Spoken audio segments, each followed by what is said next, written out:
morning. Okay, we're ready for section 12.4. Now, it's a really short section in your book, 236 and 237, so I'm just going to let you read that yourself. Basically, it's just showing you how to draw one, how to make a bar graph, which you're going to do on your worksheet today. So if you want to go ahead and just pause this right quick, because all I'm going to do is I'm going to help you on the drawing the bar graphs. I'm going to help you get started on that on your worksheet. And then I'm going to help you just a hair bit on number 2. So if you'd like to pause this while you go ahead and read those pages, you'll kind of be familiar and then turn it back on.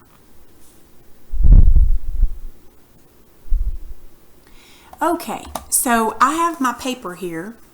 So what we're going to do is, it says on number 1 that we're going to use graph paper, which this isn't graph, obviously. Well, I guess this is graph paper, or that, I guess, would be graph paper.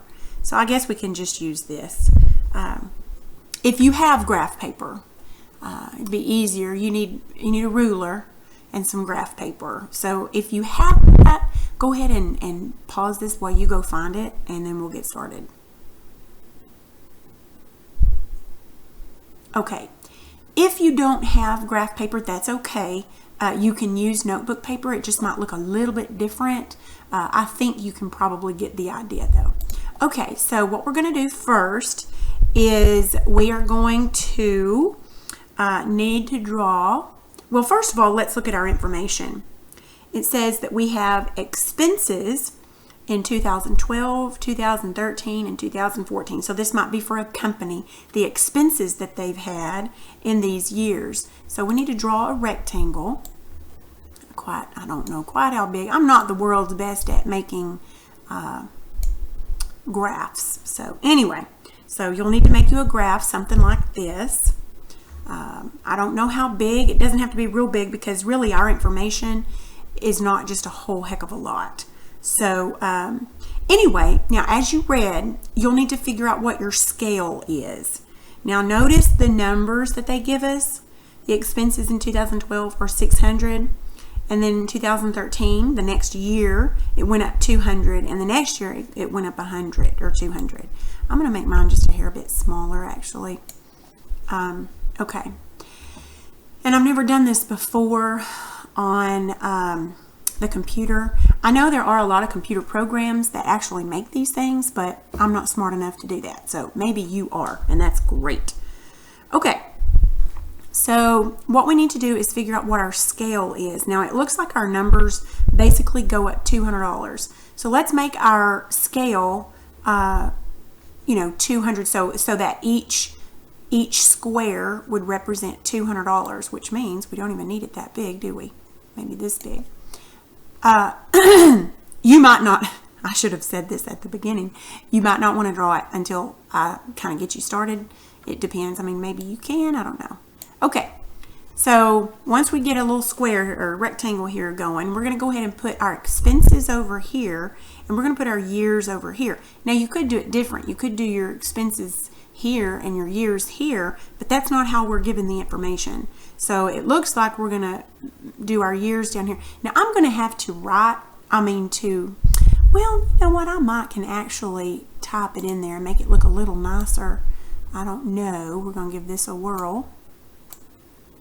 Okay, so the first one is going to be 2012. We're going to put our years down here. So 2012, but let's see, I need to make it kind of even, don't I? See, it needs to kind of go. That's why using graph paper makes it easy. So that way we can kind of use this little section for 2012. All right, so now we're going to go ahead and get 2013. We're going to put it here, I guess. Well, I guess it'd be easier to type this in first. 13. Make it a little bigger. Okay, we need to kind of line it up in there too, right here, I guess. And then we're going to have another year, 2014.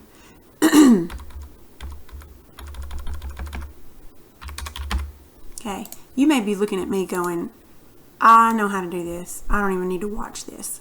And you don't have to. If you can do it, you just do it the way you know how. Okay, so now there's that. Now what we're going to do is we're going to put our expenses up here, but you're going to need, that's why you're using graph paper. You want to make sure your scale is right. So I can't make it small enough, but basically right here you would want to put, you'd want to start at the lowest amount. You might want to start at, well, this obviously would be 0. So if each section is worth 200, then this would be 200. This would be 400. This would be 600. This would be 800. This would be 1,000. And then if you wanted to go up one more, 1,200. So your expenses are going to go along here based on what scale you gave them. Now you could make this a lot bigger and do each scale 100. This would be 0. This would be 100, 200, 300, 400, all the way up. So then you'd have a bigger, a taller and bigger thing. Anyway, okay, and so then using your ruler, you're going to go in, like with 2012, it was 600. So you're going to go in with your ruler. Actually, it shows I can do this with a line, but yeah, I've never done this before. Woo! Well, that's fun. I didn't know I could do that. So,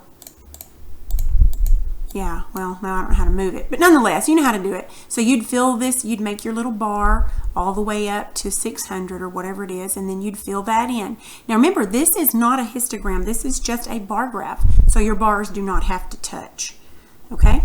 Now, once you label this, and once you label this with the monies, okay, the expenses, you'll want to give it a title. All your graphs must have a title. Also, when you label the monies over here, make sure you put dollar signs so that at a quick glance, you can go, oh, okay, those are years and that's money. Because if you don't put dollar signs, you're going to be like, what, is that 600 AD or what is that? So make sure you label it exactly. Make sure you also give it a title. Okay? All right, so look at number 2 right quick. Frequency distributions. I just want to remind you of the relative frequency and how to do that. Now this is fill out the frequency column in the table below using this hypothetical data about a team's wins. Okay, so losses and ties. Okay, so they had their wins, losses, and ties. So those are the 3 that we're scoring. So right there on number 2, it's win, win, loss, loss, loss, win, blah, blah, blah, blah. See how it's going on? Okay, so you're going to count how many wins there are. How many times does that happen? Put that number there. How many times does a loss happen? Put that there. How many times a tie happen? Put that there. Then, in order to figure out the relative frequency, you're going to count all those up to see how many games they had in all. That number will go on the bottom. So that would be 1, 2, 3, 4, 5, 6, 7, 8, 9, 10, 11, 12, 13, 14, 15, 16. So they had 16, is that right? Yeah, 16. No. Yeah, that's correct. No, 10, 11, 12, 13, 14. Yeah, I'm sorry, 16. Okay, so let me get my pen over here. Okay, so 16 then would be your denominator because that's how many games in all. Now, 5 wins, if you'll count, they had 5 wins. So it's 5/16 would be the fraction. But remember, you've got to change that into a... okay, look at B. I knew there was some more information. I couldn't find it. But part B tells you, fill in the relative frequency column above. You can round your percent to the nearest whole percent. So, you'll take this is the amount of games they had. This is the frequency of wins. So in order to get the percentage, you divide that, because remember, fractions are division. Remember that? Now, and then when you get your number, you're going to make it in, well, I'll just tell you like this. Let me bring my calculator up. I hope I'm not confusing you. Okay. Now, obviously, you're not going to use a calculator because it doesn't say on here you can. I just want to show you this. Okay, so it'd be 5 divided by 16. Now, you would get this number. But remember, we're making it into a percent. So in order to make it a percent, we have to multiply it by 100. Multiplication makes it bigger. 100 has 2 zeros, so you bring your decimal over 2 places, which makes it 31.25. However, our instructions say round it to the nearest whole number. Here's your whole number. Look to the first number to the right of the decimal, the 2. 2 makes this stay the same, so it would be 31% would be your frequency. Okay? Now you may have known that. That may have been wasting your time, but just in case, I wanted you to know that. Okay? All right. So you should be able to finish the rest of this page front and back. I'm not going to grade it, and if you have any trouble, let me know. That's all for today.